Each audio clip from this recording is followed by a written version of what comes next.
Hi friends, ఈరోజు ఈ వీడియోలో తలకాయ కూర ఎలా ఉండాలనేది మీతో షేర్ చేస్తున్నాను. కట్ చేసి పెట్టుకున్న తలకాయ ముక్కల్ని కుక్కర్లో వేసుకొని ఒక 7 నుంచి 8 విజిల్లు వచ్చే వరకు మంచిగా ఉడికించుకోవాలి.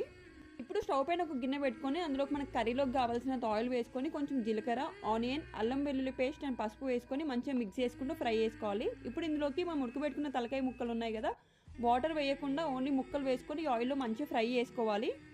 ఈ తలకాయ ముక్కల్ని ఆయిల్లో ఒక 5 నుంచి 10 నిమిషాలు మంచిగా కలుపుతూ ఫ్రై చేసుకోవాలి. ఈ ముక్కలన్నీ మంచిగా ఫ్రై అయ్యాక ఇప్పుడు ఇందులోకి మన టేస్ట్కి నచ్చేలాగా సాల్ట్ అండ్ కారం వేసుకొని మనం తలకాయ ఉడకబెట్టుకున్న వాటర్ ఉన్నాయి కదా, అవి కొన్ని యాడ్ చేస్తూ మంచిగా మిక్స్ చేసుకోవాలి.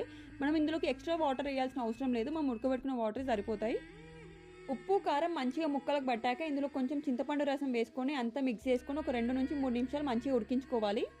కర్రీ మొత్తం మంచిగా ఉడికాక ఫైనల్గా ఇందులోకి కొంచెం ధనియాల పౌడర్ అండ్ గరం మసాలా, మీ దగ్గర ఉంటే కొంచెం కొత్తిమీర అండ్ పుదీనా కూడా వేసుకొని అంతా మిక్స్ చేసుకొని సర్వ్ చేసుకుంటే ఎంతో టేస్టీగా ఉంటే తలకాయ కూర అయితే రెడీ. బాయ్.